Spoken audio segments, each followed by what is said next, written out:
అండి, అందరూ బాగున్నారా? నేను మీ బన్ను మమ్మీ. తర్బూజాకాయ తెలుసు కదండి. తర్బూజాకాయల్లో వచ్చిన గింజలతో నేనైతే జ్యూస్ చేస్తున్నాను. గింజలన్నీ ఇందులో వేసేసుకొని కొంచెం పాలు వేసుకొని చిన్న తాటి బెల్లం ముక్క వేసుకొని ఇది జ్యూస్ చేసుకోవాలన్నమాట.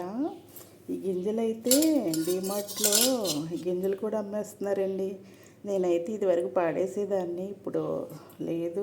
గింజల్లో కూడా బలం ఉన్నట్టుంది. మనం డ్రై ఫ్రూట్స్ అన్నీ వాడుతున్నాం కదా, ఇది కూడా జ్యూస్ చేయొచ్చు అని చెప్పి నేను ఇలా చేస్తున్నాను. చూసారా, జ్యూస్ అయితే ఇలా రెడీ అయిపోయిందనమాట. కొంచెం స్ట్రైనర్లో వడపోసుకొని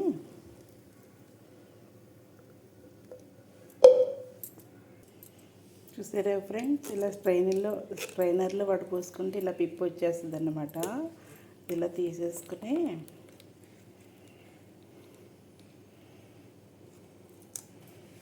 ఇలా గ్లాసులో అయితే పోసుకొని చల్లగా కాసేపు ఫ్రిడ్జ్లో పెట్టుకొని తాగేయడమే. గింజలు వేస్ట్గా పాడేయడం ఎందుకని నేను ఇలా చేశాను. మీరు కూడా ఇవి చాలా రేటు పెట్టి డిమార్ట్లోనూ గట్టా అమ్మేస్తున్నారు, అందుకని చెప్పి పాడేయకూడదు, జ్యూస్ చేసేద్దామని చెప్పి నేను ఇలా చేశాను. మీరు కూడా ఇలా చేసుకొని గింజలు వేస్ట్ చేయకుండా జ్యూస్ చేసుకుని తాగేయండి. సరేనా ఫ్రెండ్స్, బాయ్.